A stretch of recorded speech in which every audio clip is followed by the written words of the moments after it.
All right, ladies and gentlemen, welcome back to the channel. We're talking about the Houston Rockets because a couple of minutes ago, they just selected with the third pick in this year's NBA draft class, Reed Sheppard, guard out of Kentucky. I absolutely love it. I am so glad they didn't try and trade this or compile a bunch of moves from Mikal Bridges, who was traded earlier today to the New York Knicks tape.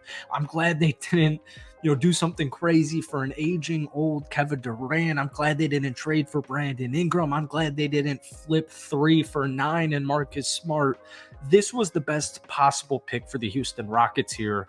And Reed Sheppard, by the way, is going to be really good. I think there was a really legitimate case for Reed Sheppard being the number 1 overall pick in this year's draft class. Obviously, it was not him. But this almost felt too easy. We literally live streamed it. If you guys haven't checked out my Houston Rockets podcast, check it out. The link's down below on all streaming sites. But we're streaming this on my Houston Rockets daily channel, and it just felt so underwhelming. It felt too easy. It kind of reminded me. Before we actually selected Reed Sheppard, it reminded me a little bit of when we took Jabari at 3, and Jabari was supposed to go number 1, and we were supposed to walk away with Banchero. I'm just so happy that we did not trade this pick for some type of veteran or whatever. But before we get into today's video, if you guys enjoyed, be sure to hit that like button, hit that sub button for daily Houston Rockets content. Might throw this up on the main, so let me know if you guys want more NBA content down below. But nonetheless, these clips are from my boy Swaggy. He just made a great Rockets video. Go check that one out. I'll link it in the description. But yeah, Reed Sheppard, just real quick on Reed. He's phenomenal. In my opinion, he's the best shooter in this year's draft class. He's one of the best shot creators, one of the best playmakers, I should say. He's going to be literally perfect with Alperen Sengun. He's just a good team basketball player. And, I think he gets joked around a lot because he is, white and he is a little bit smaller. He's a guard. He's 6'3", 187. And he just had a really good year over at Kentucky this past season. I think as far as day one impact goes, I do think he will make a day one impact. But I just think he fits perfectly on this bench, and you are going to probably play him a lot with the starters. I would imagine this is a dude who right out of the gate is going to be a 20 minutes per game guy. And I understand a lot of people were hesitant to even take a rookie at the 3rd overall pick because, I was talking about this on one of my shows today. The only thing we need to figure out this upcoming season is if the hopeful star is on this roster. But real quick on Reed Sheppard before we talk about the overall outlook for the Houston Rockets, 12.5 points per game, a little over 4 rebounds, 4.5 assists, 2.5 steals, 54% from the field, 56% from downtown, 52% from downtown, 56% shooting twos. This is, once again, one of the best shooters in the entire NBA draft. And this is one of those guys where he just doesn't need the ball in his hands at all times. So this upcoming season, I imagine he will be coming off of the bench with, Amin Thompson and Cam Whitmore and all those guys. But real quick, just my thought process on the Houston Rockets, because free agency has begun and, Houston's going to make a move. This isn't going to be the exact roster that we had last season. I don't think anything crazy is going to happen. I don't think Devin Booker will be traded. Kevin Durant will be traded. Donovan Mitchell, Brandon Ingram, whatever. But here's my thought process, because every Rockets fan, or a lot of Rockets fans in my, live chat, people are worried about money, right? So people are like, all right, you know what? Trade some of these younger pieces because you can't pay it all. And from my standpoint, it's more of like, if you are in a situation where you have, because before this draft pick, we had 6 young players, right? Jalen Green, Alperen Sengun entering big years right here, right? Jalen Green entering his 4th season. And then from there, you have Jabari Smith Jr., you got Tari Eason, you have Amin Thompson and Cam Whitmore.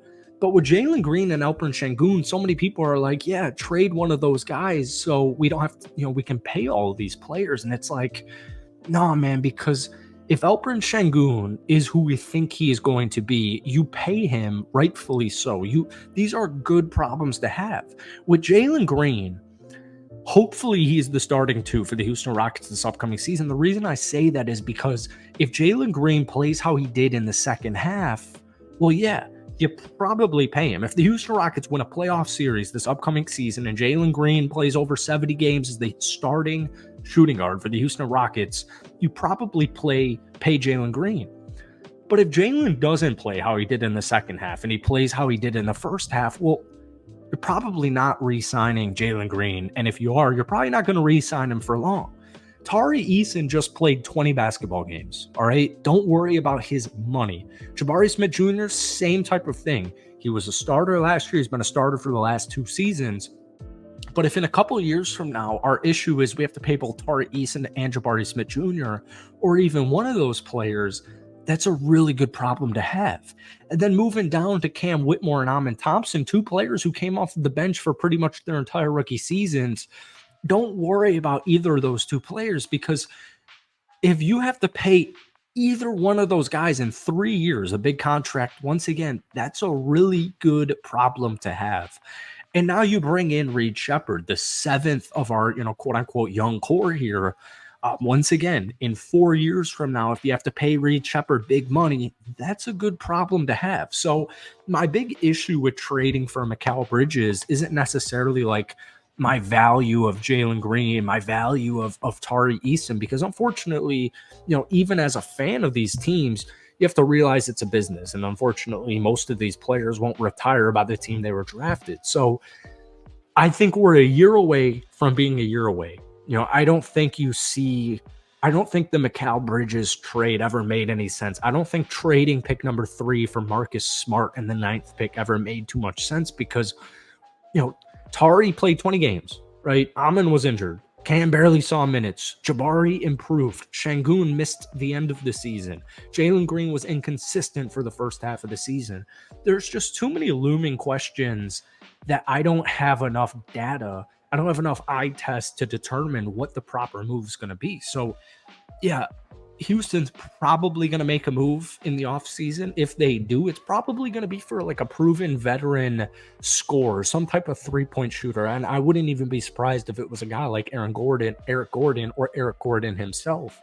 But this Rockets team was very resilient last season. If you guys remember, when we were healthy, the Houston Rockets were one of the best teams, not only in the West, but in the entire NBA. And then you started to see random injuries come in. Tari Eason goes down. And yeah, I don't have enough of a sample size with some of these players, pretty much all of my young players, to make a crazy decision to go into win now mode. So Reed Sheppard's going to be a day 1 impact player. I wouldn't be surprised if he was closing basketball games by the end of the regular season. But yeah, this is like the perfect do-it-your-all guy. I forget who his NBA comps are. For me personally, it's a guy like Austin Reeves. I think he'll be like similar to Austin Reeves, but obviously being drafted 3rd overall, you hope to have a little bit of a higher ceiling.